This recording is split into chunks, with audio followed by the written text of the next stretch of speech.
Meus amigos, o objetivo desse canal é gerar informação e conteúdo de qualidade para pais de pessoas com autismo e profissionais que atuam na área. E a única coisa que eu te peço em troca é o seu apoio. Por isso eu lhe peço mais uma vez, se inscreve no canal, ativa as notificações e nos ajude a divulgar cada vez mais o autismo. Voltou. Então, para quem me conhece aqui e me acompanha, sabe que eu procuro chamar para os temas das lives as maiores referências que eu posso chamar para determinado assunto. Então, por exemplo, quando eu vou falar de neuropediatria, por exemplo, quem que passou por aqui para falar de neuropediatria? Passou a doutora Rita Lucena, que é uma excelentíssima neuropediatra, pesquisadora. Passou o doutor Carlos Gadia, passou a doutora Fernanda Bonfim, passou a doutora Raquel Silvani. Aí, quando eu falei, por exemplo, de problemas com distúrbios com sono no autismo, aí eu já fui atrás de doutora Fernanda Dubu. Quando eu quis falar de psicanálise, quem foi que veio falar aqui? Veio falar aqui doutora Daniele Vanderlei, veio falar aqui Marie-Christine Lasnik, que é uma francesa, que é um dos maiores nomes na psicanálise. Quando eu quis falar de educação especial, veio do professor Lucelmo Lacerda, certo? Que é uma referência. Enfim, eu estou dando alguns exemplos aqui, porque eu acho que o mais importante que nós precisamos ter na nossa trajetória, na nossa vida, é coerência, certo? E por que o professor Dr. Marcelo Vale está aqui? Não é só porque ele é um querido amigo, não. É uma pessoa que eu gosto muito, realmente desenvolvemos uma amizade, mas eu coloquei no feed, depois não vai dar para eu repetir tudo aqui, porque senão a gente esgota o tempo da live, mas eu coloquei o currículo do professor Marcelo Vale. O professor Marcelo Vale é advogado, é professor de Direito Constitucional, ele fez pós-doutorado em Direito, 2, salvo engano, fez um e o outro é pós-doutorando agora pela Universidade de Salamanca, salvo engano, né? Enfim, daqui a pouco ele vai falar um pouco mais aí, mas por que eu chamei ele? Porque toda essa confusão que deu em relação ao decreto, o decreto ele é um instrumento jurídico, certo? Que ele tem o poder dele, mas isso o doutor Marcelo Vale mais para frente agora vai falar um pouquinho, certo? Mas o que acontece? Até o dia 29 de setembro, porque o dia 30 de setembro foi o dia que esse decreto foi publicado, até o dia 29 de setembro não se existia essa discussão.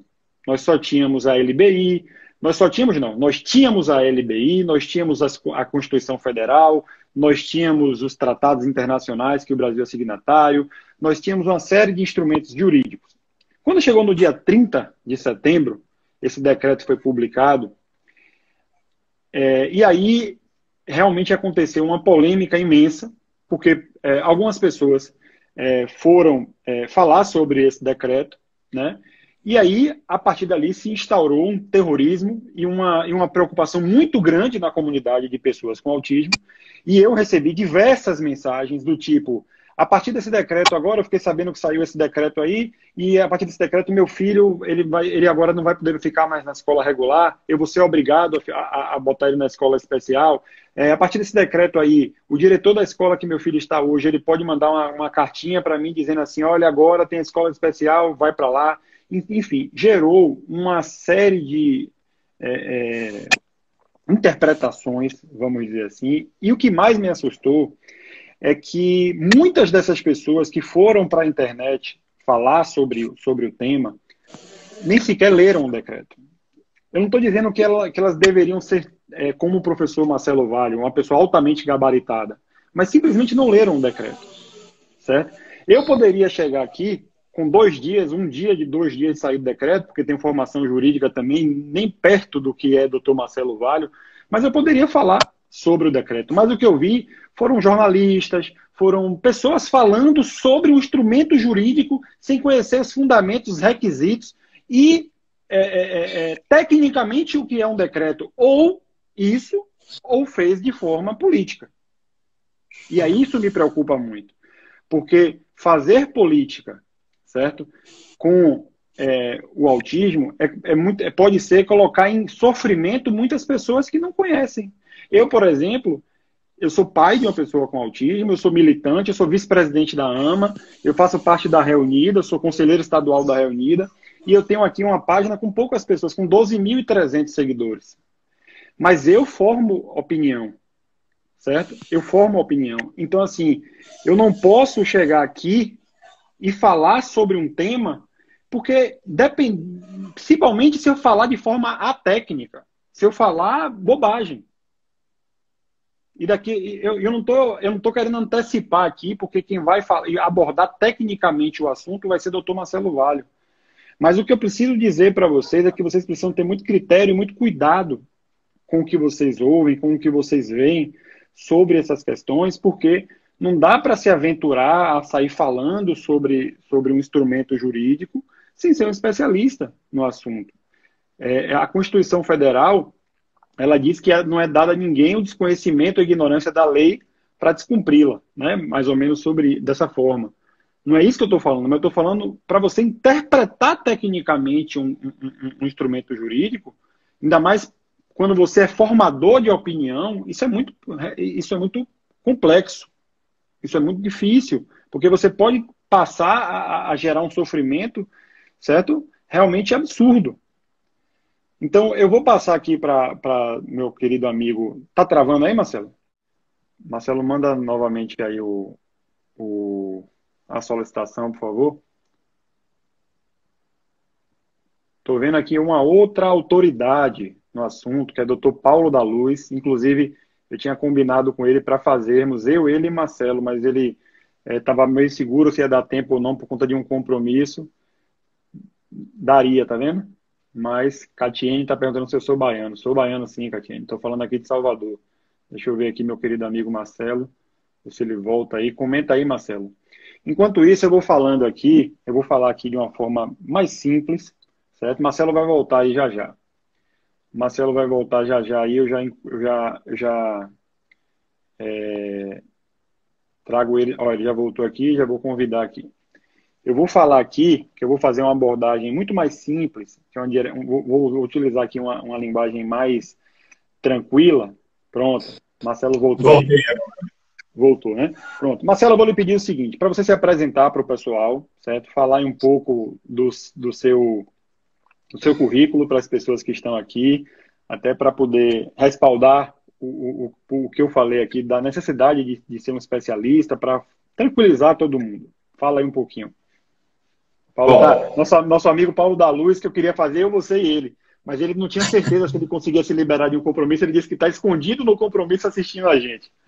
Bom, mas olha, primeiro gostaria de agradecer a oportunidade. É um tema muito importante para a nossa discussão. E eu acho que nós temos que ter uma responsabilidade além do normal para falar a respeito disso. E porque é um tema que requer uma análise muito mais técnica jurídica do que uma análise política, filosófica. Tá? Nós temos que tirar o sentimento e temos que ser frios nesta análise, levando em consideração as regras de direito que nós temos à disposição. Tá?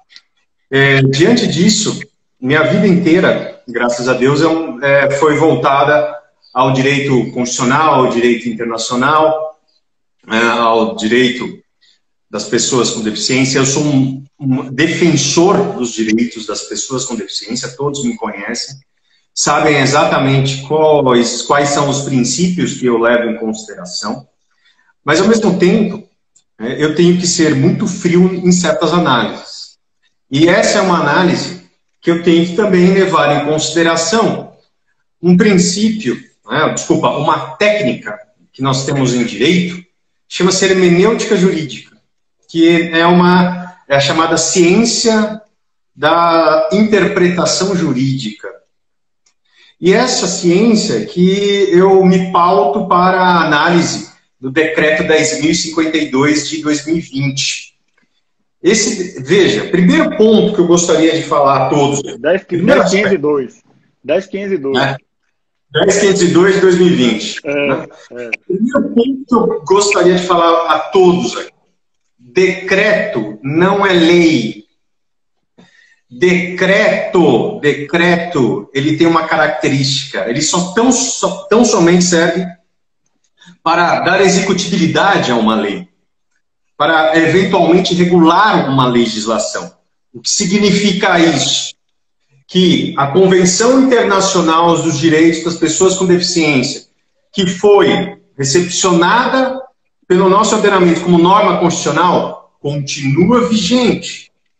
A Lei Brasileira de Inclusão continua vigente, com todas as regras educacionais de inclusão. Tá? Lei Berenice-Viana, da mesma forma. Ou seja, esse decreto não afastou nenhuma das regras que nós já tínhamos como características aqui no nosso país.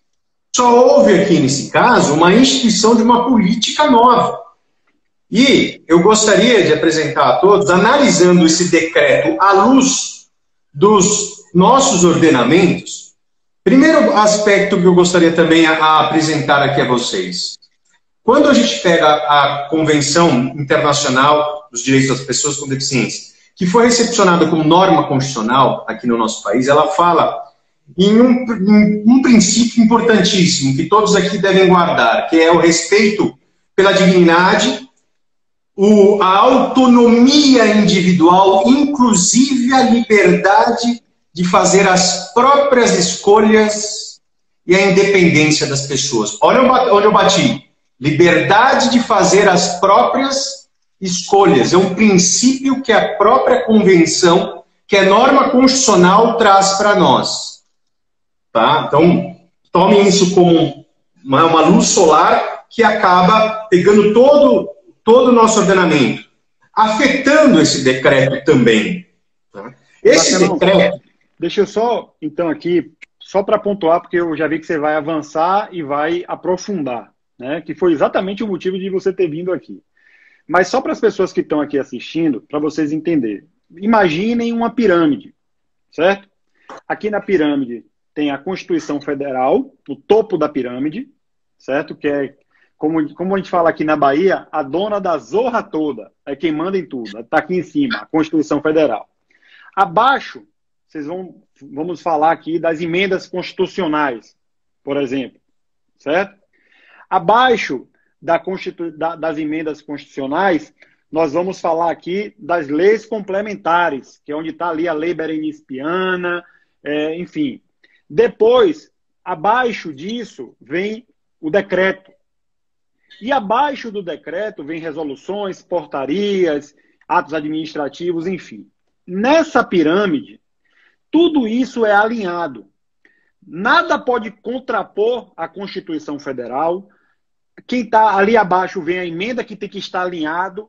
Enfim, da parte lá de baixo, que são as portarias, tarará, tarará, tarará, tem que estar alinhado com o que está acima, porque essas que estão acima são superiores hierarquicamente.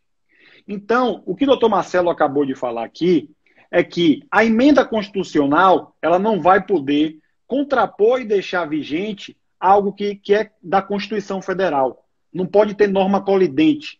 Quem está na lei, quem é lei complementar, não pode contrapor o que está acima. Portanto, por que eu digo que essa é uma análise jurídica? Porque a partir do dia 30, que se iniciou esse decreto, que se publicou esse decreto e passou a ter vigência, porque ele entrou em vigor na data da sua publicação, se iniciou toda essa confusão. Então, se a confusão se iniciou a partir do decreto, o primeiro ponto que nós temos que fazer é a análise jurídica. Não dá para fazer futurologia. Dizer assim, mas as escolas vão interpretar assim, o dono da escola vai interpretar assado. Gente, a gente está falando de decreto. Decreto, como nós já dissemos aqui, ele é inferior a todo esse ordenamento jurídico que está acima dele. E o ordenamento jurídico que está acima dele, a LBI, garantem esse direito de escolha. Certo? Então, o que nós temos aqui é que existem duas correntes, né, doutor Marcelo? que é da inclusão total, certo? E a corrente da educação inclusiva. O que diz a inclusão total? A inclusão total diz assim, ó, tudo que tem fora da escola regular, seja a AE, que é o atendimento educacional especializado, seja as escolas especiais, tudo isso é segregador. Isso não deve existir, certo? Tem que pegar todas as crianças, sejam elas com deficiência ou não, e incluírem ela na escola regular. Isso é inclusão total, certo? E educação inclusiva, ela entende já que existe a escola regular, que a regra é a escola regular, é lá que deve estar todo mundo, certo? Porém, de acordo com a situação de cada educando, certo? Vão existir os apoios, que pode ser, que é sempre a prioridade da menor intervenção para a maior. A menor intervenção é um apoio, é uma adaptação, é um acompanhante, aí depois vem o plano de ensino individualizado, depois vem as classes especializadas, depois o atendimento de educação, o atendimento educacional especializado no contraturno da escola regular, que vai alinhar com a escola regular, depois vem a escola especializada, certo? Esse é o entendimento. E daqui a pouco eu vou falar um pouco mais sobre isso, certo? Para que vocês entendam onde está essa divergência toda, porque o pessoal da educação, da inclusão total, né? Eles acham que não deve existir escola especializada, não deve existir AE, não deve existir nada. Simplesmente todo mundo ali, porque essas pessoas têm que conviver e é assim que funciona. E a outra parte entende dessa forma, certo? Que é de acordo com a necessidade do educando e enfim, tudo isso. Mas eu quis dar essa traduzida, porque eu percebi que você vai aprofundar em relação às convenções, em relação a tudo isso, para você dizer para que serve esse decreto, certo? Se ele estiver contrário a todo esse ordenamento superior hierárquico que existe. Exato. Obrigado pela elucidação aí. E vejam que esse é um princípio constitucional. Nós temos outros princípios que a Convenção Internacional fala. É uma norma constitucional, fala sobre a não discriminação, a plena e efetiva participação e inclusão na sociedade, respeito pela diferença, igualdade, acessibilidade, igualdade entre homem e mulher, direito da criança com deficiência, e várias situações que a Convenção se encontra vigente. Então, nós temos legislação maior, um poder maior, que nos traz proteção. Esse decreto não afastou essas regras. Ou seja, esse decreto, se interpretarem, vamos lá nesse sentido, que esse decreto tem algum tipo de inconstitucionalidade, aí tudo bem, mas é uma interpretação. Mas neste momento, toda a questão ela está pautada em norma constitucional e em legislação. O decreto não afastou nenhuma dessas regras. As escolas têm que seguir as regras da Lei Brasileira de Inclusão e da Convenção Internacional dos Direitos das Pessoas com Deficiência. Devem seguir estritamente aquelas regras. O decreto não revogou essas regras. Eu gostaria de deixar bem claro isso a todos.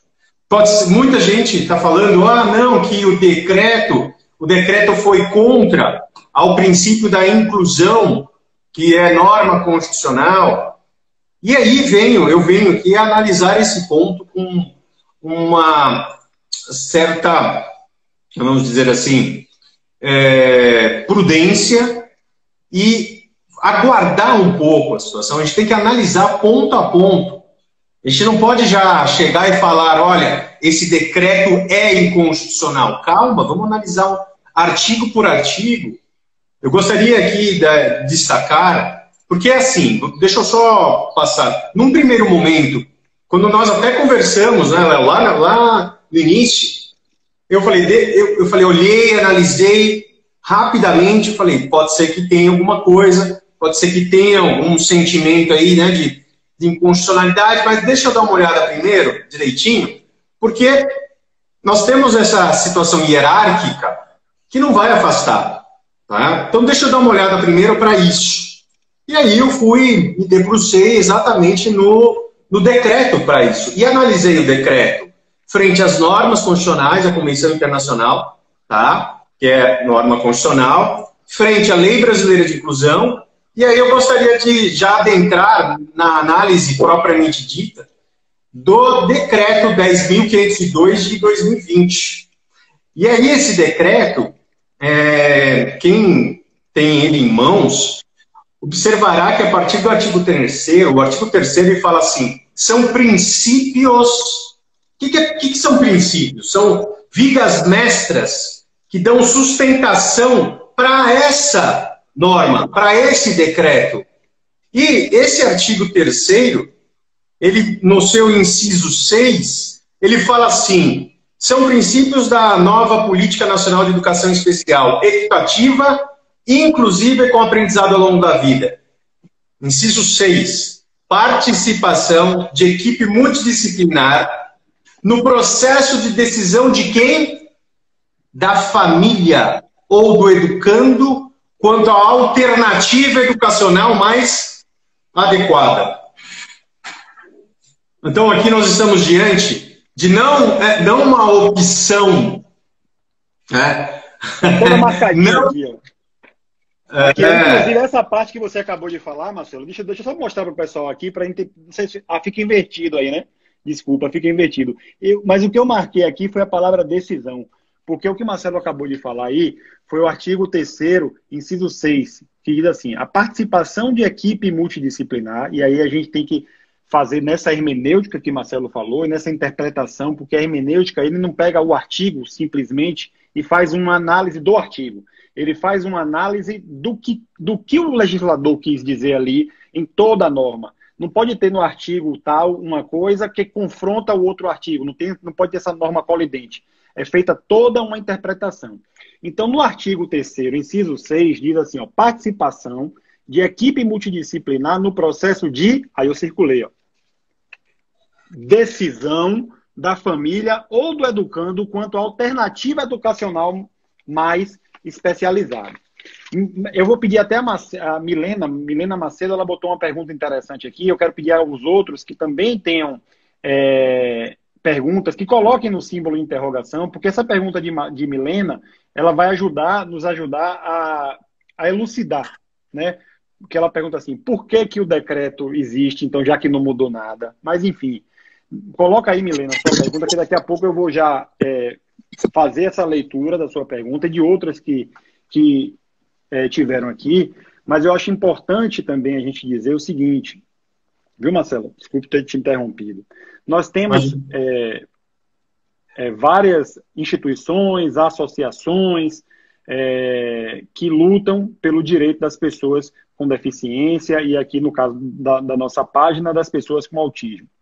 Então, por exemplo, eu vou citar aqui, por exemplo, as 3 maiores, que é a Reunida, que é a que eu faço parte, eu sou conselheiro estadual, o Capricha na Inclusão, certo? Que é um movimento que, inclusive, eu já fui um dos coordenadores e que pauta, inclusive, a questão da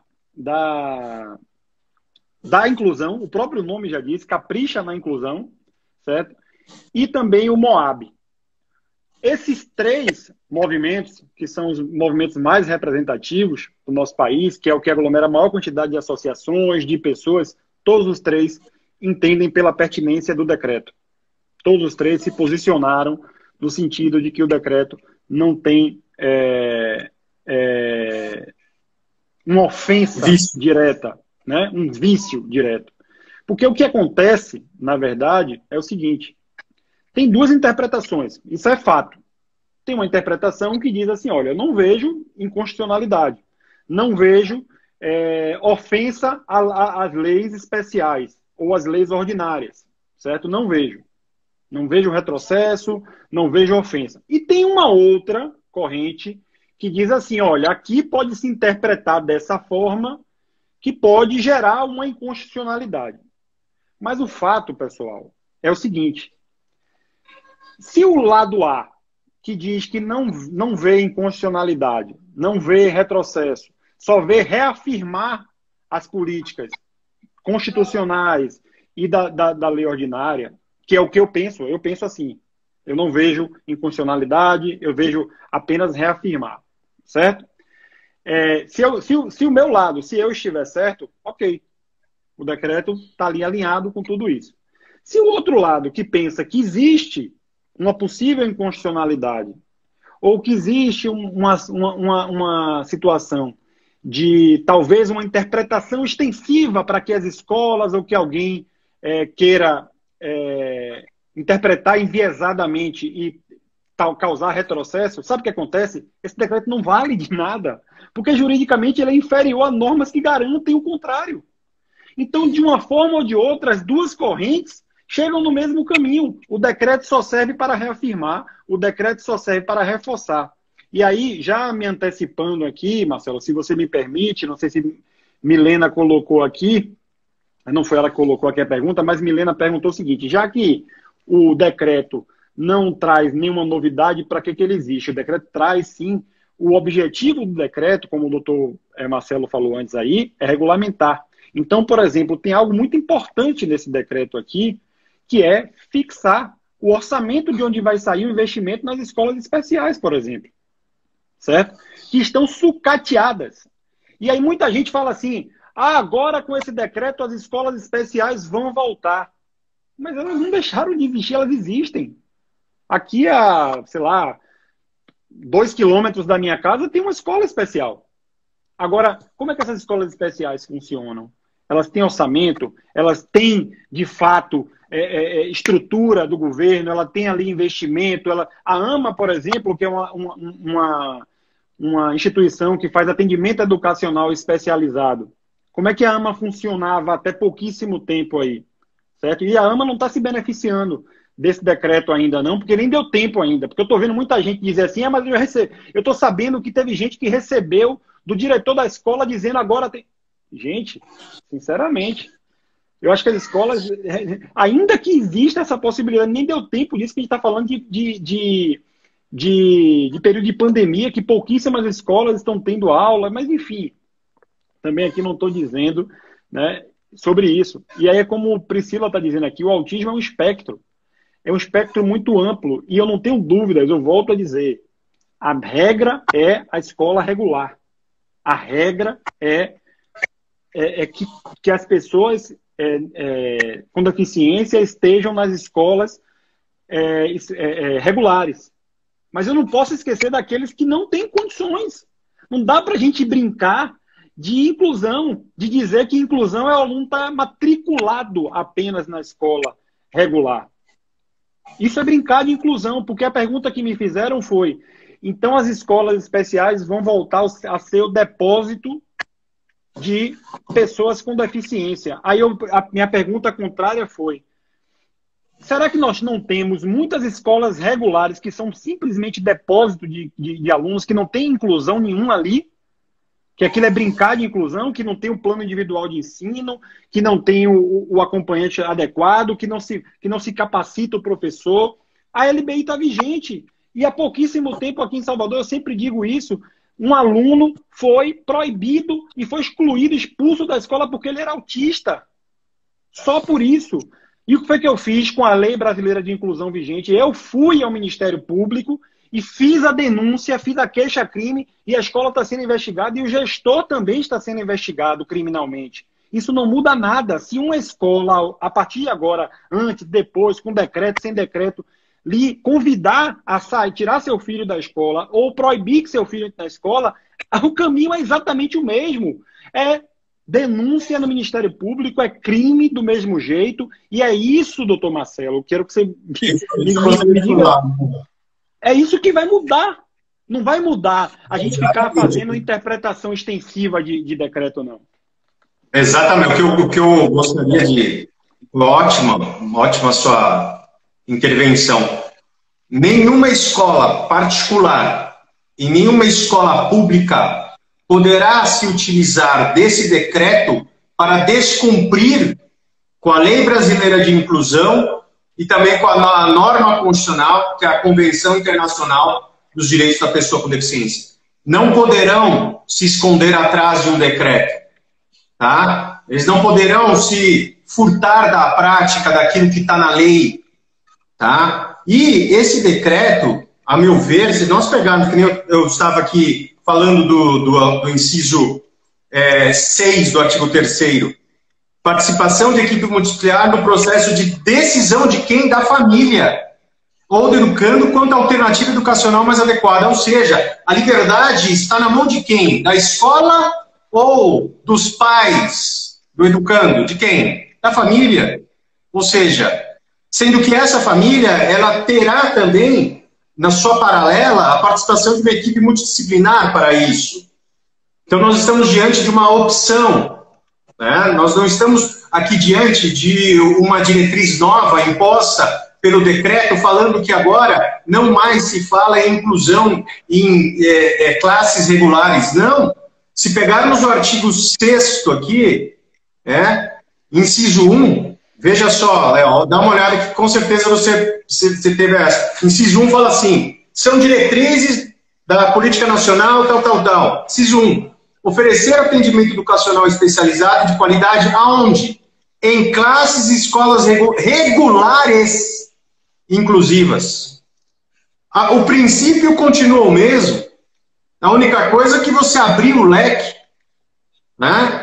E aí vem classes, logo em seguida, classes, escolas especializadas ou classes, escolas bilíngues. Tá? Aí é uma situação de escolha de quem? Levando em consideração lá o artigo 3º que nós falamos. Da família, sendo que a família, em regra, conforme o decreto, ela terá um suporte para isso. Não é a escola que vai escolher isso. E não pode a escola dizer e falar assim, olha, agora existem, né? Existem as escolas especiais e então você tem que ir para a escola especial. Não.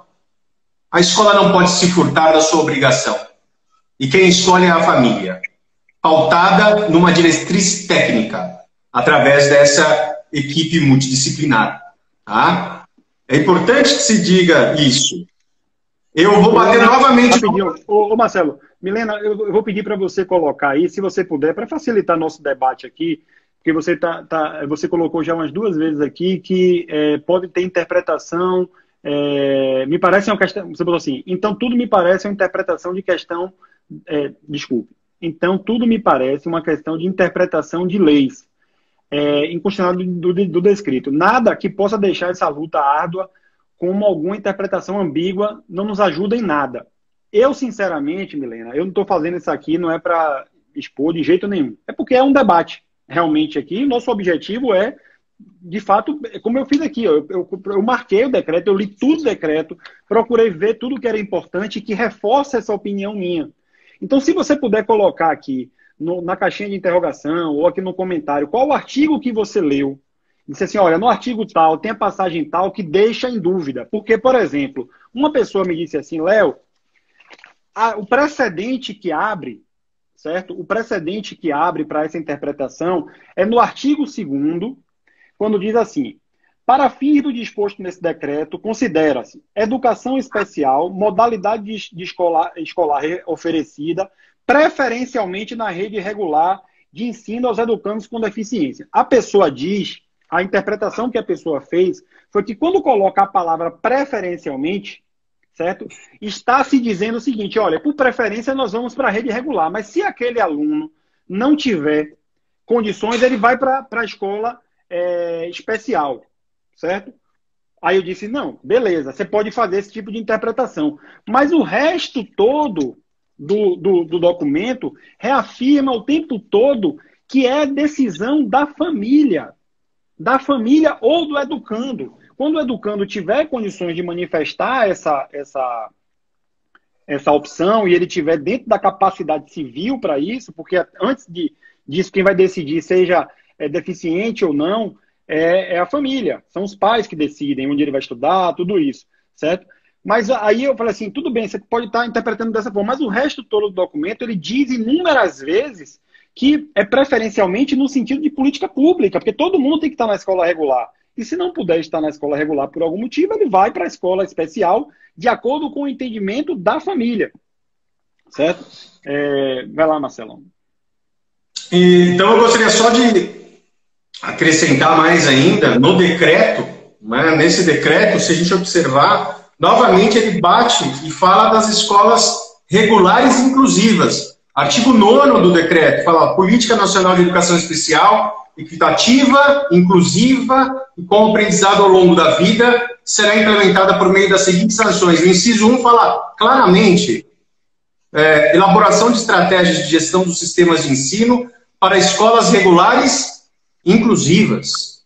Então, nós estamos diante, né, obviamente, como eu estou apresentando aqui, questão de interpretação. E essa é uma interpretação, tá, que eu levei em consideração, obviamente, os instrumentos, as legislações que nós temos em mãos. E respeito, obviamente, o posicionamento contrário das outras pessoas que entendem que o decreto é inconstitucional. Mas eu gostaria aqui de dizer o seguinte, que esse decreto ele pode ser objeto, tá, já entrando mais aspectos mais técnicos ainda, ele pode ser objeto de uma ação direta de inconstitucionalidade, ele pode ser objeto de uma ação direta de constitucionalidade, pode ser objeto, de forma subsidiária, de uma arguição do descumprimento de preceito fundamental, tá? Isso de uma forma subsidiária. Isso faz com que daí o órgão responsável, que é o STF, tenha que se manifestar sobre se esse decreto ele é constitucional ou inconstitucional. Ou o STF tem um mecanismo muito importante aqui, que é a chamada interpretação conforme, e tem um outro mecanismo, que é a declaração de constitucionalidade sem redução de texto. Então, se nós estamos falando aí, há uma dúvida, há alguma questão, que os legitimados, que isso, quem quiser dar uma olhadinha, no artigo 103 da Constituição Federal, lá falam quem são os legitimados para propor essas ações, tá? Lá, então, o Ministério Público, tá? Procurador-Geral da República, partido com, vamos algum exemplo, Partido Nacional com representação nacional, a OAB Nacional, podem entrar com uma ação direta de inconstitucionalidade e ver se esse decreto perante o STF ele é constitucional ou não. Aquilo que eu estou apresentando aqui não é, obviamente, absoluto o posicionamento, não é. Mas, particularmente, eu acho que nós não estamos diante de uma situação de explícita inconstitucionalidade, tá? Nós estamos aí, obviamente, em uma questão de interpretação, nós estamos numa situação de liberdade e ainda há a situação da inclusão na escola regular, tá? E que está havendo aí uma opção para aquelas pessoas que necessitam da escola especializada. Perfeito.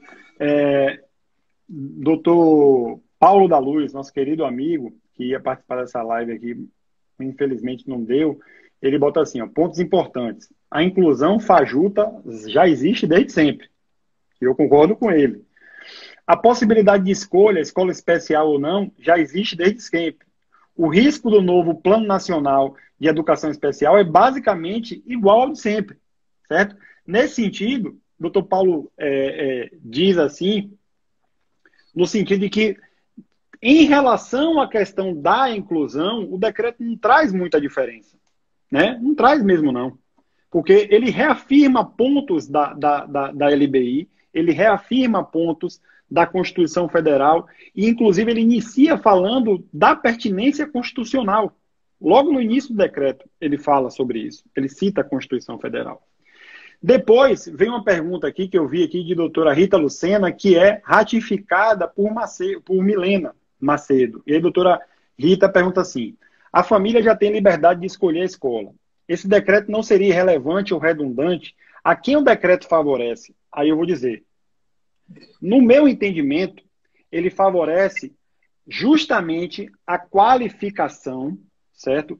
A estrutura e o financiamento dessa educação especial, que não estava regulamentado, e que o decreto vem cumprindo a sua função de regulamentar, e o artigo 14 do decreto, ele fala justamente aqui, ó, para fins de implementação de política nacional de educação especial, equitativa, aí ele reafirma o que está lá no início do decreto, equitativa, inclusiva e com aprendizado ao longo da vida, a União poderá prestar aos entes federativos apoio técnico e assistência financeira na forma de atuação, observada a disponibilidade financeira, os limites de movimentação e empenho. Então, esse é um dos motivos, esse é um dos principais, vamos dizer, objetivos do decreto, é trazer regulamentação para o que já existe. Inclusive essa questão financeira, que sempre foi uma discussão. Eu, por exemplo, como vice-presidente da AMA, já fui atrás de recurso para a AMA, e o recurso, e muitas vezes esbarrei na falta de regulamentação desse financiamento da inclusão, né, da educação especial. Então, por exemplo, agora aqui quem é da Bahia sabe que nós estamos brigando pela construção da sede própria. Esse valor já foi viabilizado lá em Brasília. Foi viabilizado com esse decreto? Não, não foi viabilizado com esse decreto. Foi viabilizado através de uma ação do deputado João Roma, junto ao Ministério da Educação, certo? Porém, se esse decreto tivesse já vigente antes, essa briga teria sido muito menos árdua. Porque através do decreto existe regulamentação para o financiamento da educação, do atendimento educacional especializado. Então, um dos objetivos e um dos motivos do decreto é esse. E aí, doutor Paulo da Luz bota aqui, ó. Se o PNL, se o decreto, né, nasceu para fortalecer o apoio e uma melhor estruturação de escolas, tem todo o meu apoio. Observação, o homeschooling também. Certo? Então, aqui, o NIP, que é a doutora Daniele Vanderlei, que eu citei lá antes. Ela uma escolas interessante aqui dela. Olha só. As escolas públicas terão um apoio financeiro e as particulares. As particulares seguem a Lei Brasileira de Inclusão, qual é? Não pode ser cobrado além do valor da mensalidade de todo e qualquer aluno. Não pode cobrar a mais. O ônus da inclusão é suportado pela escola particular, independentemente. Por isso que há a necessidade dessa total inclusão e igualdade. A pergunta, desculpa, Léo, só para perguntaram para que serve esse decreto, então? Esse decreto, ele toma como base uma característica. Quando a gente fala em inclusão, a gente só fica pensando em tratar iguais igualmente. Só que esquece que dentro desses iguais, existem desiguais que têm que ser tratados na medida das suas desigualdades. São pessoas que não se adaptam na escola regular. E que elas necessitam, e a própria família sabe que necessitam da escola, qual escola necessita. O Léo é muito mais competente para falar sobre isso. Necessita da escola especial. E aí é uma opção da família nesse caso. Tá? Então, o princípio da igualdade, ele tem esses dois aspectos. E o decreto veio elucidar esses dois aspectos. E eu gostaria também de falar mais um ponto aqui. Tá? Mais um ponto interessante aqui. Deem uma olhada no artigo 12. Esse decreto ele só está elucidando princípios, diretrizes, tá? Mas olha para quem... Olha, ainda nós teremos mais um capítulo pela frente. Artigo 12. Compete ao Ministério da Educação a coordenação estratégica dos programas e das ações decorrentes da Política Nacional de Educação Especial, equitativa, inclusiva e com aprendizado ao longo da vida. Ou seja, o Ministério da Educação ele vai coordenar estratégias em razão dessa nossa nova política. Aí nós vamos observar se na realidade a inclusão ela estará lá efetivamente. Se ela não estiver, se não for implementada a inclusão de forma adequada, aí nós vamos aplicar a legislação e tudo cai por terra. Eu quero dizer o seguinte, a lei está nos protegendo, a Constituição está nos protegendo.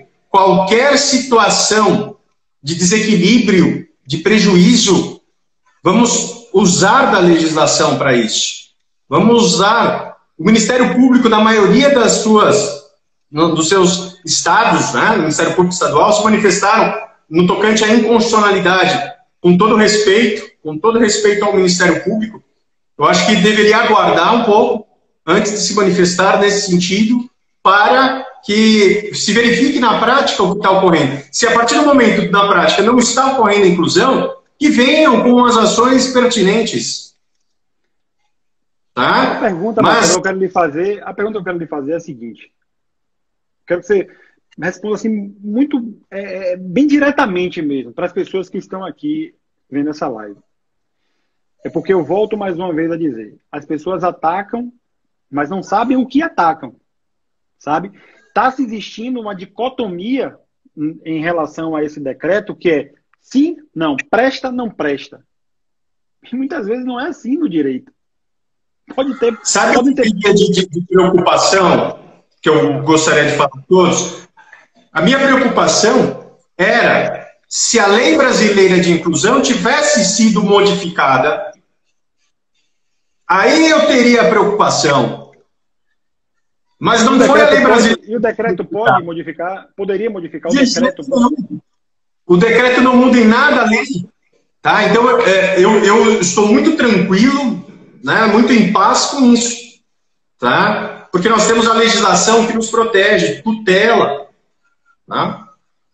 Mas o que eu queria que você me respondesse é assim, porque, volto a dizer, está se existindo uma dicotomia. E aí eu me preocupei muito quando eu vi que esse decreto estava sendo analisado politicamente. Tá? Eu não vou entrar aqui no aspecto político da coisa, mas eu vi muita gente, com razão, né, inclusive, quando fala assim, quem assinou o decreto tem aqui embaixo. Quem que assina o decreto? Tá aqui, ó. Esse nome aqui causa terror em muita gente, que é Jair Messias Bolsonaro. As pessoas falam assim, se foi o Bolsonaro que fez, então eu já sou contra, desde o início. E aí quem me acompanha aqui sabe, por exemplo, que eu já bati, né? Por exemplo, na época lá você estava junto nessa luta, como tem muita gente que eu estou vendo aqui, né? Na época de incluir o autismo no censo, por exemplo, que nós brigamos diariamente. Então, eu bati em Bolsonaro porque ele veio com uma conversa, que depois veio o IBGE em relação a que não devia ser censo, deveria ser... como é? Me esqueci o nome agora do negócio lá que o IBGE queria fazer. PNAD. Que deveria ser PNAD, que não sei o quê, e fomos brigar e dizer todo dia... No dia que ele assinou, que incluiu o time no censo, eu estava aqui para dizer, ó, obrigado, parabéns. É isso que você devia ter feito desde o início. Certo? Então, assim... A única coisa que eu peço a vocês é que não vamos politizar o decreto. Se você gosta de Bolsonaro, não gosta de Bolsonaro, se você acha que ele é perigoso, não acha que ele é perigoso, mantenha isso em mente, certo? Para dizer assim, eu tenho que ser mais criterioso. Eu tenho que ter uma visão mais apurada e mais crítica, certo? Porém, não dá para politizar o assunto, porque isso aqui é técnico. Isso é técnico. Isso aqui é o que o doutor Marcelo está falando o tempo todo. Se eu fosse para fazer uma análise política, eu ia chamar aqui, ó, estou vendo aqui o vereador de minha cidade, Demétrio Oliveira está aqui, candidato a vereador de Salvador também, o Valdo Jorge está aqui. Eu ia trazer políticos. Se fosse uma análise política, essa daqui, eu traria políticos.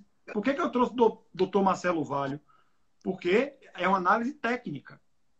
Então, se você tecnicamente avaliou isso aqui e leu o decreto, e é um pedido muito grande que eu faço a cada um de vocês, leiam o decreto, mesmo não sendo advogados, mesmo não sendo da área do direito, leiam o decreto, marquem o que está ali contrário, ou que você tem dúvida, manda uma mensagem para o professor Marcelo Valho, que está aí, manda uma mensagem para o professor Paulo da Luz, que está aí também, e diz assim, doutor, professor, esse ponto aqui, eu acho que aconteceu isso e isso. O que é que o senhor me diz sobre isso? Se você fizer isso, eu já estou muito feliz.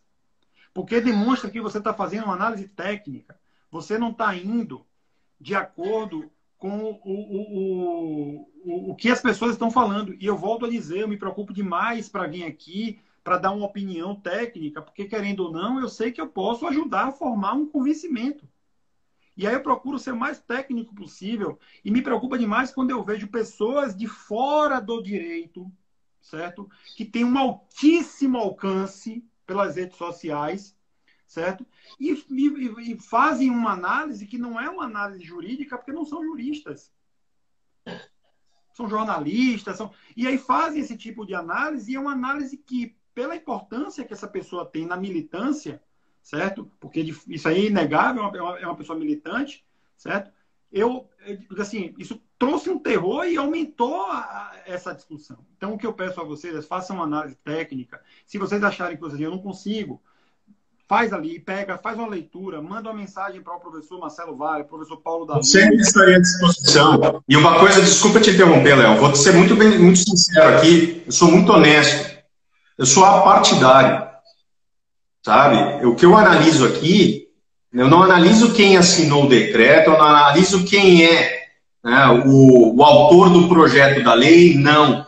Eu analiso o conteúdo e se a lei ou se aquele decreto foi emitido pelo ente competente, se ele é constitucional, se é inconstitucional, se é legal ou se é ilegal. Ponto final. Ponto final, tá? Então, no direito, não há espaço. No direito, nessas análises, não há espaço para a política. Tá? Isso é indispensável que fique na mente de todos aqui. Tá? É uma análise fria, efetivamente. Tá? E, óbvio, novamente, respeito o posicionamento dos demais, respeito o posicionamento dos colegas juristas que se manifestaram, né, sobre inconstitucionalidade, mas vamos aguardar que nós temos ainda muita coisa pela frente. A meu ver aqui, não há uma inconstitucionalidade, eu acho que há um fortalecimento e há uma nova opção para aqueles que necessitam. A pergunta, o que eu quero que vocês, e aí como o doutor Paulo da Luz está dizendo aí, ó, existe, eu queria muito, mas não, vocês sabem que o Instagram não permite, né? Só pode ser 2 pessoas, mas eu gostaria muito de ter feito essa live com o Paulo, porque Paulo tem pontos críticos e eu perguntei ele justamente porque seria um contraponto. Né? Paulo também tem pontos que ele fala assim, olha, isso aqui, por exemplo, eu tenho um ponto crítico muito grande desse decreto, que foi a falta de participação, certo, das comunidades, das pessoas com deficiência, das associações na elaboração do decreto. Eu sei que tem pessoas relevantes até que participaram disso, não do decreto especificamente, mas de algumas discussões, certo? Esse é um ponto crítico que eu tenho em relação ao decreto. Tem alguns pontos que eu imagino realmente que pode gerar, sabe, mas é totalmente atécnico, porque o que fica de saldo nessa live aqui, é isso que eu quero que vocês tenham em mente. Porque, às vezes, a gente dizer que os diretores de escola ou que as pessoas vão tomar essas medidas, nós começamos a reforçar no inconsciente dessas pessoas, certo? Que isso pode, de fato, acontecer. Então, talvez você, sem querer, esteja reforçando algo que não tem nenhuma pertinência técnica. De repente, um professor, um diretor de escola, que é totalmente equivocado, né, queira fazer algo desse tipo, certo? Diz assim, eu vou me valer então disso para arrumar como desculpa. Ele está fazendo algo ilegal. Ele é praticando crime. Praticando crime. Ele tá fazendo Artigo 88 da Lei Brasileira de Inclusão. Isso é crime. Ou seja, aplica-se a lei. Isso. E aí, o que eu digo a vocês o que eu quero deixar de saldo para essa live aqui é a seguinte. Podem ter advogados, juristas, enfim, qualquer especialista de qualquer área do direito que diga o seguinte, eu não discordo com esse ou com aquele ponto, mas eu desafio qualquer um dizer o seguinte, que esse ponto que ele tem dúvida se gera interpretação, ou até que ele tenha certeza que gera interpretação desfavorável à Constituição Federal ou à lei, ele vai poder se coexistir e se aplicar no mundo do direito.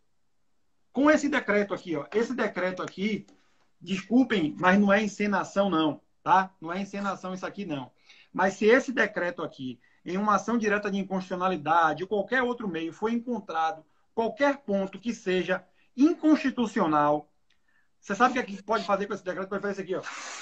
Ele não serve de nada. Exatamente.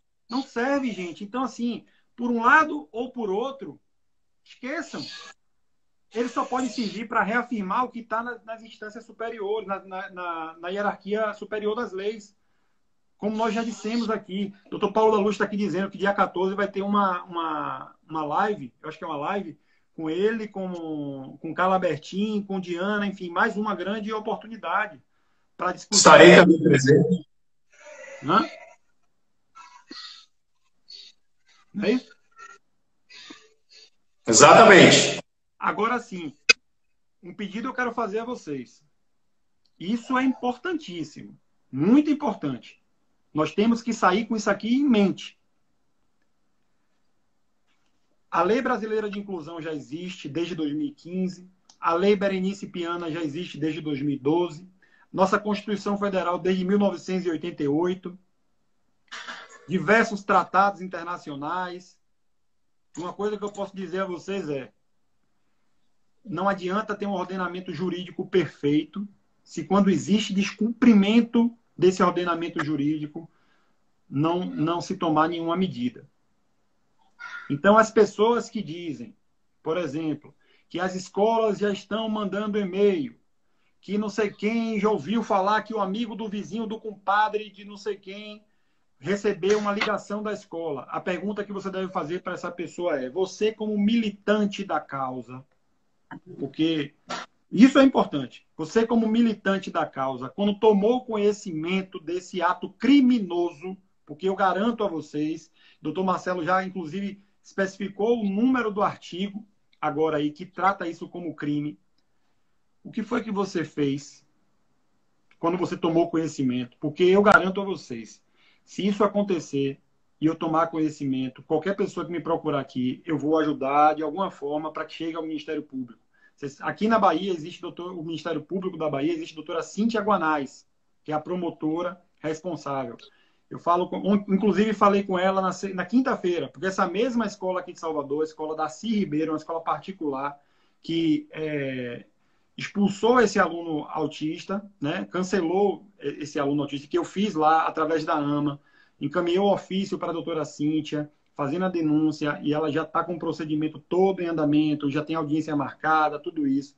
Mais uma vez, a escola é alvo de denúncia, dessa vez por ofender, por cometer um que eu não sei se foi racismo, se foi injúria racial, com uma senhora que é gari, certo? E que está ali, estava botando lixo na porta, alguma coisa, e ele, mais uma vez, um ato criminoso, preconceituoso. E eu, imediatamente, quando tomei conhecimento disso, inclusive amanhã vou dar uma entrevista sobre isso no Balanço Geral da Record aqui, porque eu tomei conhecimento através dele, já entrei em contato com o pai, né, da criança, da época lá, que foi em fevereiro, essa situação da criança autista. Já fiz contato com a doutora Cíntia Guanais para informar ela do novo crime, para que essa escola e esse gestor que está sendo investigado criminalmente fique lá consignado no processo criminal que ele cometeu mais um crime de preconceito. Dessa vez, agora, não foi com uma pessoa com deficiência, mas demonstra o modus operandi dele.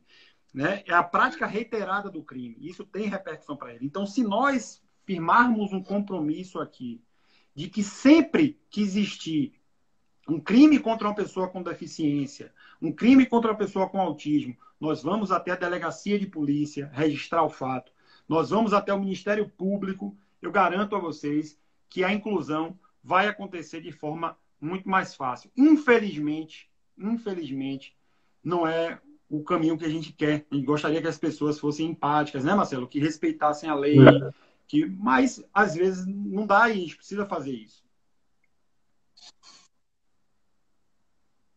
Exato. Bom, não sei se nós temos ainda tempo, Léo. Não, aqui eu estou vendo aqui algumas pessoas, eu quero agradecer demais aqui, né? Esse é um assunto extenso que não vai gerar um consenso de imediato, né, em tudo, porque até essa é o grande, acho que o grande brilho, na verdade, do direito é justamente esse olhar, né, que pode ser diferenciado para um ou para outro. Existem questões que são discutíveis, né, que foi isso que eu quis trazer aqui, né, e aí Vande Gomes está dizendo aqui, em Lauro de Freitas é o que tem acontecido. Não é só em Lauro de Freitas, não, Vande. Isso acontece, infelizmente, no Brasil inteiro, né? As escolas estão, de fato, né, precisando. Muitas já melhoraram bastante, eu tenho que dizer isso, certo? Mas acho que a grande contribuição, doutor Marcelo, que o senhor deixa aqui para as pessoas é assim: gente, calma, não tem terrorismo, certo? Não existe esse negócio de assim, vai acabar, você vai ter que tirar seu filho. Esqueçam essa possibilidade. certo? O máximo que vai acontecer, e eu até acho que vai acontecer no campo político ainda, eu acho que no campo político esse decreto cai. No campo político, certo? Mas se não cair no campo político, ele vai ou ser reafirmado, certo? Sua constitucionalidade, ou os pontos que forem constitucionais, ou ele todo, enfim, cai. Mas o que eu posso dizer para vocês é, esqueçam essa possibilidade de escola rejeitar matrícula, expulsar, acabar a inclusão por conta do decreto. Isso não existe.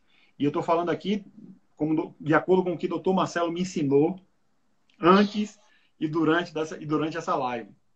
De acordo com a técnica jurídica. Não existe esse negócio. Nossa avaliação aqui não foi o que vão fazer de acordo com o que a pessoa está interpretando. Porque isso o doutor Paulo da Luz já trouxe aqui no decorrer da live. Inclusão fajuta sempre existiu. Né, doutor Marcelo? Inclusão fajuta. Exato. Sempre existiu. E eu gostaria de deixar uma rápida informação a todos novamente. Esse decreto não pode servir de escudo para não cumprimento da lei. A lei está vigente e deve ser cumprida. Tá? Esse decreto não é um escudo para os infratores da lei. Fiquem bem alertas com isso, tá bom? Nossa amiga que está aí, a Cláudia Moraes também, do Conselho de Honra da Reunida. Estou vendo aqui nossa querida amiga Josiane Buzon, agradecendo pela live, Miriam Caldas, Norma Viana, doutora Fernanda Bonfim, agradecendo também pela live. Vande Gomes dizendo aqui, isso é uma vergonha, tem que obrigar a aceitar judicialmente. Eu também acho uma vergonha. Mas o que acontece é o seguinte, para os inimigos da moral, dos bons costumes, existe a lei. Né? Então, se a pessoa não for empática por bem, certo? Que ela faça sob as penas da lei. Doutora Daniele Vanderlei, dizendo aqui, agradecendo também a live, Ovaldo Jorge, também aqui. Enfim, Milena Macedo trouxe importantes colaborações, né? Eu achei bem importante, Milena, tudo que você trouxe aqui, suas dúvidas. E ela bota assim, ó, seria ótimo se todos, independente da sua condição, tivessem acesso fácil ao Ministério Público. Aí, Milena, só para lhe reafirmar, você vai ao Ministério, você pode ir à delegacia de polícia do bairro, registrar o fato, e pode ir ao Ministério Público também, que eu, sinceramente, não vejo muito dificuldade de acesso, não. Eu não digo você falar diretamente com o promotor, porque aí, de fato, eu consigo, por exemplo, esse contato direto com a doutora Cíntia Gonais em função de ser vice-presidente de uma associação, né, da AMA, que existe, sempre existiu essa parceria da AMA com o Ministério Público, no sentido de levar essas denúncias. Então, de fato, é mais fácil, assim, né, um contato direto. Mas você são órgãos acessíveis, né? Ministério Público, Defensoria Pública, né? A delegacia responsável, tem delegacia especializada em São Paulo, né? Aqui não tem. Então, mas que se utilize, vá até o local, denuncie, né? Se você ficar com certa dúvida, imprima a legislação, leve lá, mostre, tá? Se precisar de alguma ajuda, escreva, eu sempre respondo, Léo responde, a gente pode ajudar de algum jeito. É isso. Mas, enfim, vamos deixar combinado aqui o seguinte, vamos fazer a nossa parte. Se o Ministério Público não vai funcionar, se a delegacia de polícia não vai funcionar, se todo o ordenamento jurídico não vai funcionar, tenha a tranquilidade de você ter feito a sua parte. Esse é o primeiro ponto. Porque eu vejo muitas vezes as pessoas deixarem de tomar providências porque acham assim, não vai dar em nada. Então eu não vou fazer. Não vai dar em nada. Então vamos fazer a nossa parte. É a história do Beija-Flor, né, Marcelo? Todo mundo já conhece aqui, que eu não vou contar. Do incêndio na floresta lá, e o Beija-Flor fez a parte dele. Estou vendo aqui minha querida amiga, a doutora Raquel Silvani, dizendo aqui que é excelente, reforçou o entendimento pessoal dela. Enfim, gente, é isso aí. Mas eu fiquei muito feliz por a gente ter trazido esse debate aí, né? Mais uma vez, eu estou reforçando aqui que o entendimento da Reunida é esse, o entendimento do Capricha na Inclusão é esse, o entendimento do Moab é esse. O Moab fez uma outra crítica também, mas é o entendimento dessas associações que é formada por militantes, muitos pais, né, muitas associações e muitos juristas. Então, por exemplo, a Reunida tem um conselho jurídico muito forte, muito atuante, como o doutor Marcelo Valho, que está aqui, doutor Paulo da Luz, que está aqui também na nossa live. Enfim, são pessoas que passaram uma vida inteira estudando sobre o tema. Então, eu acho que isso vale alguma coisa, certo? Mas, meu amigo, eu não tenho mais o que lhe agradecer. Olha quem está aqui, ó, Marcinha Galvão, da Arquitetura para Autismo. No decreto, Marcinha, inclusive, tem reforço da imposição e obrigatoriedade de adequação arquitetônica das escolas, certo? Então, mais uma importante colaboração, não só desse decreto, porque esse decreto só vem reforçar isso, mas reafirmando o que já existe na lei.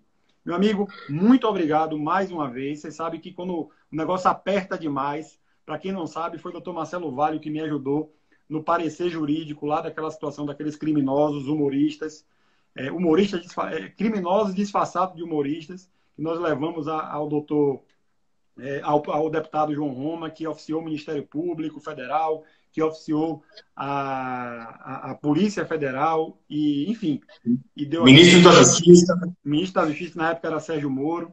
Então, só tenho a lhe agradecer, porque você, toda vez que eu lhe chamo, você está aqui e dá essa aula para a gente. Eu que tenho que agradecê-lo, e eu sempre estaria à disposição, tentando ajudar de todas as formas, tentando adequar e trazer uma tranquilidade para todos. Calma, tá? Tenham calma. Nós temos a legislação ainda, não foi a legislação que foi modificada. Perfeito? Fiquem com essa lição na mente. Nós temos proteção, tá ok? Muito obrigado e excelente domingo a todos. Obrigado, boa noite. Valeu, pessoal. Boa noite a todos. Muito obrigado aí pela participação de vocês. Vai para o canal do YouTube isso aqui, hein?